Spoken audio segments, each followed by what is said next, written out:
Everybody, I'm in a rough state right now, but I wanted to share a message that is so important and it's here now, so I'm gonna share it.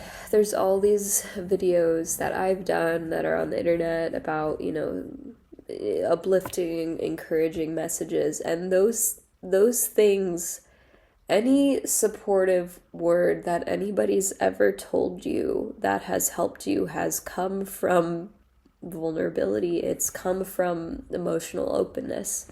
It has come from the fact that they went through something akin to what I'm showing you right now. Tears fresh out of crying, in pain, whatever. And I'm here to hopefully encourage you that we're in this together. We're in this together. I don't see a lot of videos of people. Well, actually, that's not true. I have seen a few videos where people share in the middle of their really tender moments. And if you know anything about me, this is like somewhat of my purpose, is empowering people and making people feel loved and connected in ways that at times in my life, like, I've been the only person to ever be able to access those things. I don't know if any of these words are making sense. But I want to tell you a story about my past and what I'm going through right now. And I hope that this message reaches you loud and clear and sends a blast out into the world towards those who need to hear this, that,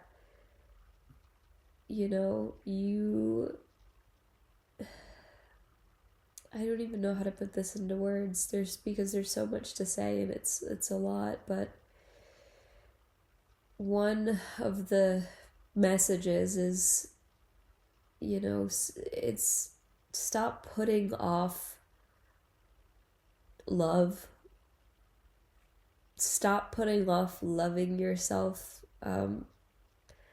A lot of people struggle, a lot of people who have adverse childhood experiences and whose early impressions of love and care are intertwined with mistreatment or abuse or fear, whatever it is, like myself and, like, I don't know, millions of people. I don't know, probably millions of people.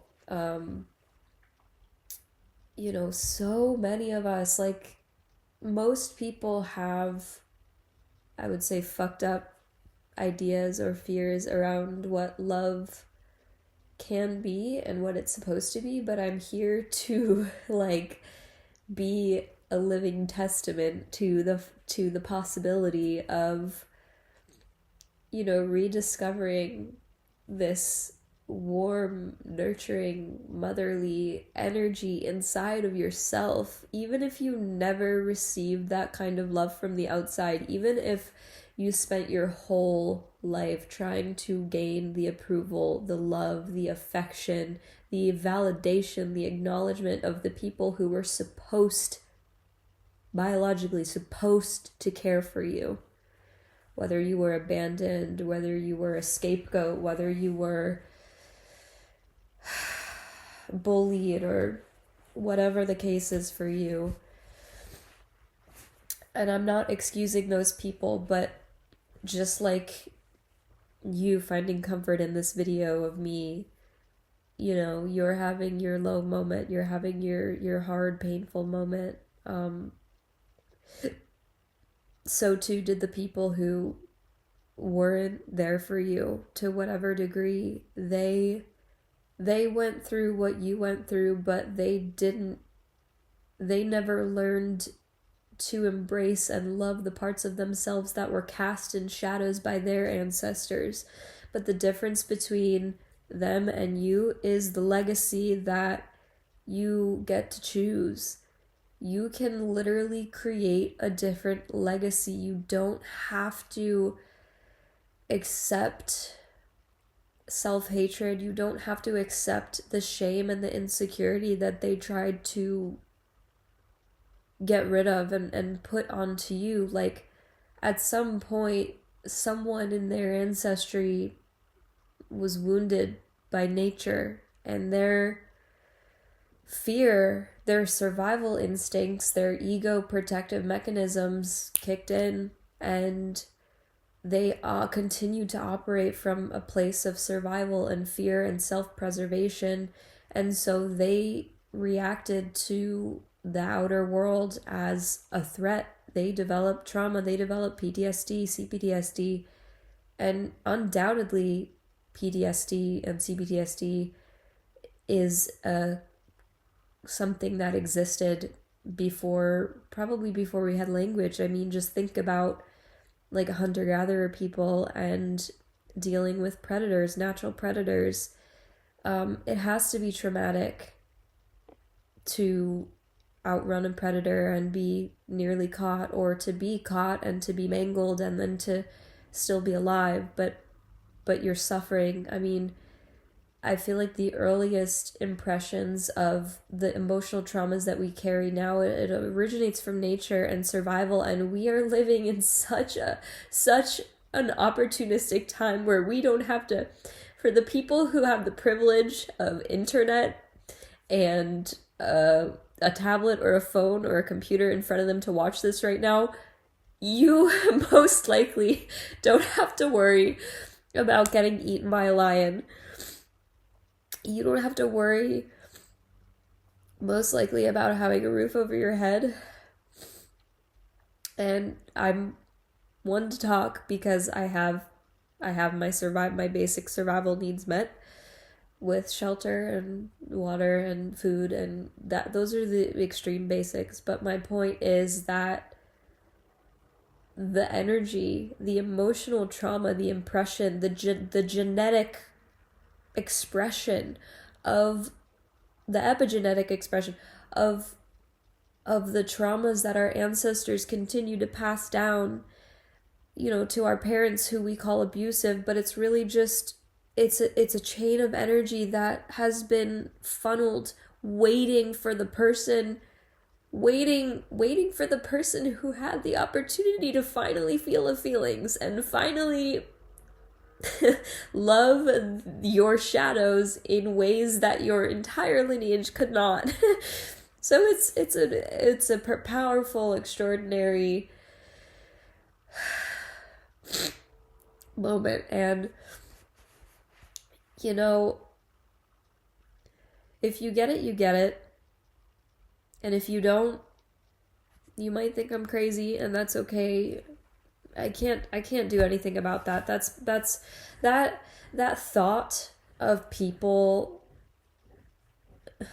because I'm talking into a computer screen right now. I can't, unless you make a point of writing out in a comment on the internet how my words and my story are touching or impacting you, which is literally it's the only thing that motivates me and keeps me going, is when I get this kind of feedback. And even when I don't get this feedback, I know how meaningful and powerful it is to share in this way and show up in this way, so that's why I do it. It's literally my purpose in life, is to be here in this way and to show up in this way and to reveal this so that people can find it and discover it, to discover that they're not alone in creating legacies that they've never known before. They're not alone in choosing faith over fear and survival. They're not alone in their sensitivities and so on and so forth. But as I was saying, the only way that I can know how my message is impacting you is if I, one, feel it in my own heart, because I can feel it even if no one says anything. it comes in an energetic sense because we're all connected, and I can genuinely feel when people are connecting with my messages from a place of love, and I can also feel the opposite. And when the opposite happens, that's where the work comes in, because that's where I need to be a pillar for myself and learn that moment of feeling vulnerable, that moment of feeling other people's judgments, because I can't make them go away, and they're not going to go anywhere. They exist in the world, and that's even more of a reason for me to speak up, share, and use my fucking privilege to show you, like, I have the opportunity to sit on a couch and cry and process emotions. That's not something that my hunter-gatherer ancestors always had the privilege to do. That's not something that, that person some time ago who got mangled by a predator and survived and died slowly in excruciating pain. That's not something they had the privilege of. They didn't have, and you know what? I'm going through really, really difficult health issues right now, but and I'm not saying this to minimize myself, but it's nothing compared to the kinds of survival and abuses that my Jewish ancestors, for example, went through. That's not happening to us right now.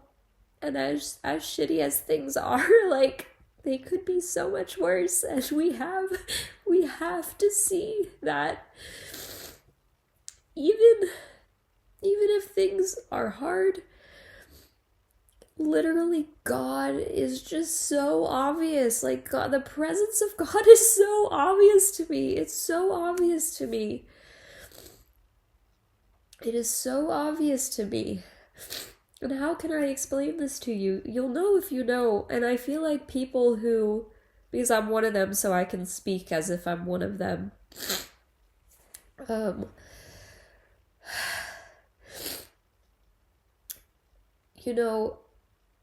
lot of the time, people who go through really, really, like, intense trials and challenges in life, and who are faced with the choice to either surrender or fight and hold on to fear, over and over and over in life, are the people who I think are closest to God. Because if you can endure as much pain and suffering as you did, if you can come from a line of people who have gone through genocide, who have gone through struggling, who've gone through famine and depression and whatever else, and even in your own life, all of the rejections, all of the mistreatment, all of the betrayal, whatever unfortunate lies or misconceptions of love and connection that you were taught as a child because your parents weren't able to love you the way that you needed. Not everybody goes through that, but a lot of people do. And I'm one of those people. And I don't say this to shame my mother. I love her, and I understand that. Everything I've already said, I understand that. So it's like I don't harbor anything in my heart towards her right now, because look at me, I'm wide open. I don't have anything that I'm holding on to particularly strongly right now. I feel very wide open and full of love and compassion, but it is exactly the pain that she carried and then inflicted on me, and her parents put on her, and their parents put on them.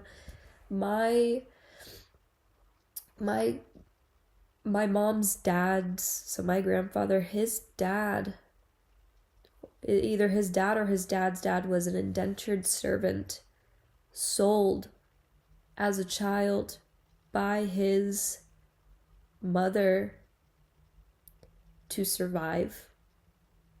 I don't know what drove her to make the choice to sell her child to survive.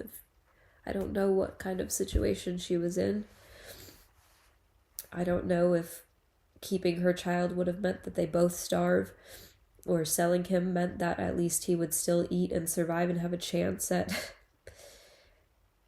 And I feel so grateful that my ancestors, like, I am here because of them. I'm here because of their suffering. And I don't want to say this in a way that like glorifies like, oh my God, thank you for being in pain. I don't know how to even express this, put it into words, but I just recognize that they went through what they went through, and I was born, and I feel like it is my calling to help liberate and justify the pain that they went through as much as possible. Not that it's fair what they went through, not that it's fair that my great-great or great-grandfather was sold as a child and abandoned and forced to sleep on a hay bale in a cold animal barn. Okay, that was his life. That was his life. That was his life. And that's a man on my mother's side. And I'm gonna get a little more personal here. If you're into all this stuff and ancestral lineage, whatever, maybe this will break something open for you so you can release your own ancestral karma energy and start to heal. I know people are going to project their own unsolicited advice onto me, which has been one of my pet peeves for as long as I can remember. I can say that I hate it. People might still do it, but at least I've said that. I'm not asking for advice or anything. My reason for being here, my reason for sharing more is because I want people to experience what I'm experiencing and for nothing else. I want people to experience the freedom and the love that I'm experiencing. And I was able to navigate to it through the pain that I know so many of you are also carrying. So I'm here to say that I love you and I'm with you and I can be a sister. Like, you don't have to know me to hopefully feel my presence in this part of your journey. But just thinking about my mom's, paternal side, I see the men that are alive on my mom's side right now, and the way that they live their lives and the quality of their lives and the weight, the burdens that they've carried and the things that they must think about themselves, to themselves, the way that they treat themselves, the way they take care of themselves, the way they interact with other people without getting into it. I'm seeing them, looking at my family right now, beyond my immediate judgments of like whatever it is, beyond what my own ego expects these human beings to be with their own karma, their own fate, their own tremendously unfathomable burdens, beyond my ideas and my frustrations about my dysfunctional family, which, again, I'm one of many people, like most, I don't know what the statistic is, but a lot of people have dysfunctional families, meaning that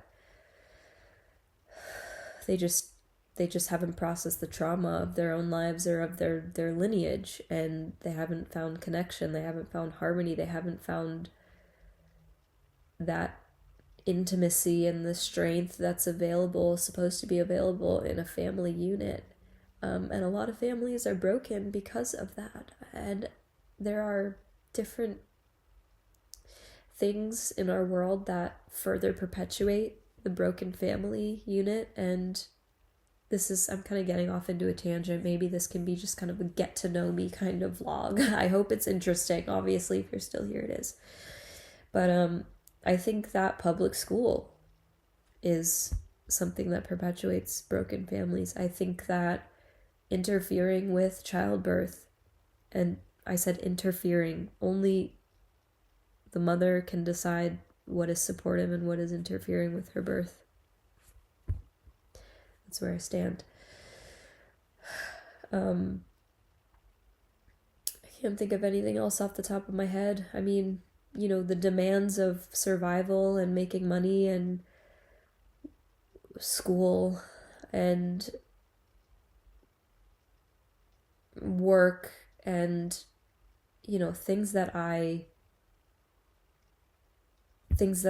don't have to deal with. And I'm lucky. I'm blessed. And that's part of the reason. My blessings are part of the reason that I feel like it is my calling to provide leadership. Because I think in making this video and sharing how I'm sharing, I think that's my way of leading. I lead through love. I lead through sharing my stories. I lead through opening my heart. I lead through being an example of the fact that you can create a legacy out of nothing, even out of negative nothing. If you feel like you don't even have the breath in your throat to say the word nothing, to utter a sound, you have negative nothing, you are also somebody who can create a legacy. And you don't need to believe it right now. You don't need to believe it right now, but this is something I know, so at least you can hear it. At least there's somebody who believes because they've lived it. They've gone from negative nothing to love, to connection, to healing, to more wholeness. I feel like I was saying something, but I, lost track of that. My train of thought. I have so much in my heart, and I really want to write a legacy of turning abuse into love. And like, one of the things that's really personal for me is that I want to get married one day. I want to have children, and I know that I will. And that doesn't mean that I don't face my doubts like every other person. Like, we all have doubts. Our faith shakes. Faith shakes in every single person from time to time. It wouldn't be faith. We wouldn't even have a relationship with faith if it didn't shake or crumble from time to time, because that's what imagine a plant growing through the cracks in cement. That cement needs to part in order for growth to creep through. And over time, this little sapling grows into the trunk of a tree, and it cuts through the road, okay? Its roots break the road clean in half. And then what? Then the road needs to be shut down. The tree needs to be transplanted. They build a road around the tree roots because the tree is this beautiful, miraculous, strong tree that everybody reveres, because trees are amazing. And trees are like the center of the world. And trees are, mother trees are places where villages would gather for shade and resources and prayer. Trees are creatures, beings that their roots stretch down into the earth, into this primordial place, and their leaves stretch to heaven. And at the base of a tree where a village, all coalesces, is where it's a huge convergence of energy. So think of this moment in your life right now when you feel like your doubts and your fears and your shaky faith is all wreaking havoc, like tower moment, tenfold, 1,000-fold, or whatever it feels like for you, however you would describe it. But think about that, and then think about the tree.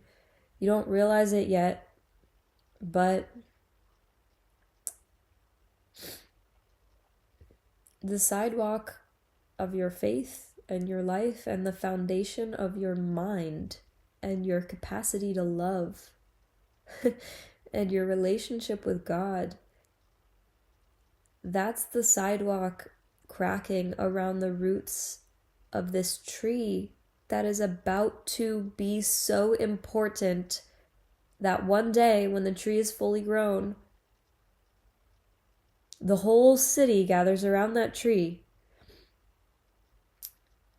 and they rebuild a road around that tree, and that tree stands tall and proud and beautiful and abundant. That tree provides homes for the birds that inspired the children in that village to learn their songs and to sing them as an expression of joy.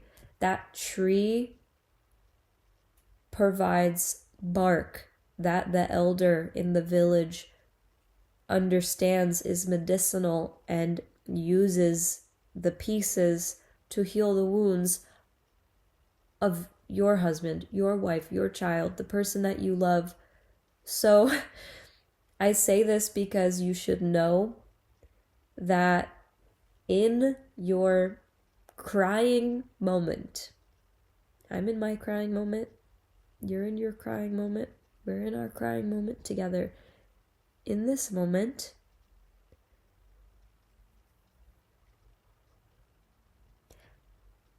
doors are opening for the literal branches of your soul, of your spirit, to penetrate reality and one day show everyone, without trying to prove anything, but just because your existence will be a testament to the glory of God and the love, the true love of God.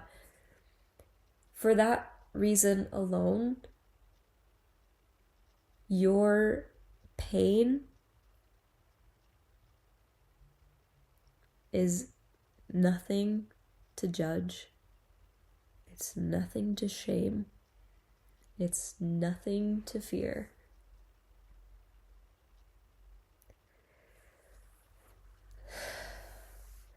This message is for anyone who has lost hope. It's for anyone who has hope.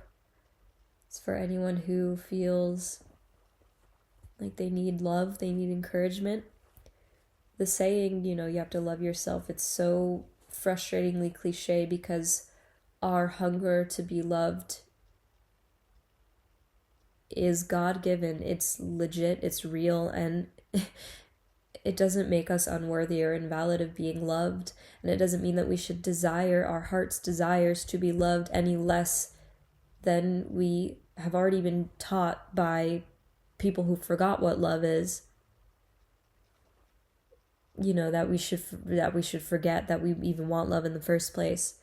But I don't buy that. I don't believe that for a quarter of a heartbeat.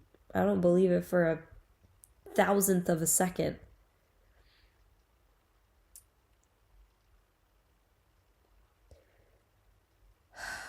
Going through all of these trials has just shown me more of God's love and cracked me open and showed me ways that I can love myself even more, and forced me to let go of my hopes and my ideas, my attachments of what I think I should do or say or be or look like or have, whatever. None of that matters. None of that matters. I mean, it matters because hopes and dreams, they matter. They really do matter. But what I'm saying is sometimes in order to truly, truly receive anything that will be fulfilling to us, we need to be willing to surrender. We need to make ourselves available to God and surrender our tight grip on these things that we hope and dream of. It doesn't mean that we won't get them. It just means that, God is in charge and God is taking care of you and loves you so much that He knows to take this out of your grip and place it perfectly in your life in a way that's designed to fit you. Because you are not God. You are not God. We are not God. We will never be God. We will never be God. We are loved by God, and God is the force. I'm not boiling God down to just this thing, but of everything that God is, as indescribable as God is. God, one of the things that I see God as is a force that sees time and all of the timelines that exist. God sees parallel universes. God sees, we live in the third dimension, and in the third dimension, time is linear. We cannot time travel in the third dimension, but in the fourth dimension, we can time travel because all of time exists in one point. And God can see in those dimensions and beyond. God sees this version of us. God sees the version of us that has all of our prayers, hopes, and dreams fulfilled. God sees the version of us that gave up those hopes and dreams and faith. God sees the version of us that chose fear over faith.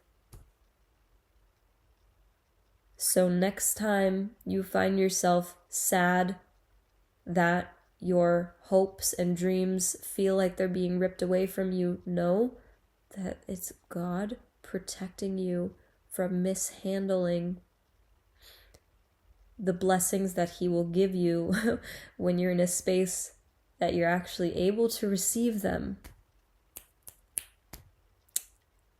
That was hot. That was real. That was real word. And I hope that it blesses you. Be encouraged. Be comforted.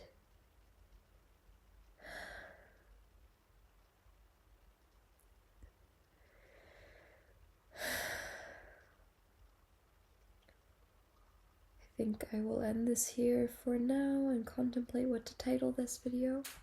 But until next time. Bye. Oh, one more thing I will add. I do readings, I do tarot readings, I do psychic readings, and that is my tool to offer the same kind of love, support, insight, intuitive instinct, guidance that you have hopefully been able to connect with and feel in this video. So if you want a more personalized message or reading, if you want to feel spoken over in this way, in a personal way, if you want me to support you in that way, I am more than happy to, and I'm going to post the description of those offerings, in the description. And if you're interested, you can send me a message on YouTube or Instagram. And I did not make this video to do a business plug, but it's there if you want to support me, and if you would like support. And I do not expect anything. I really don't need anything.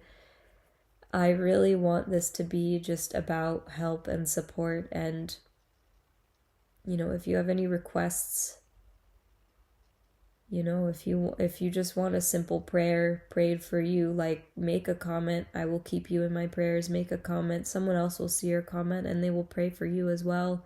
We're here to uplift each other. We're here to honor each other. We're here to be open with each other. We're here to support each other. We should be here for those things.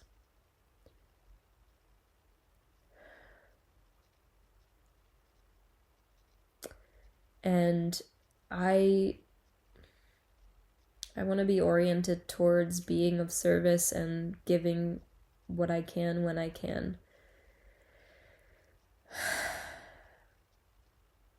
So, anyway, I think it's time to close this out. So I'll see you next time.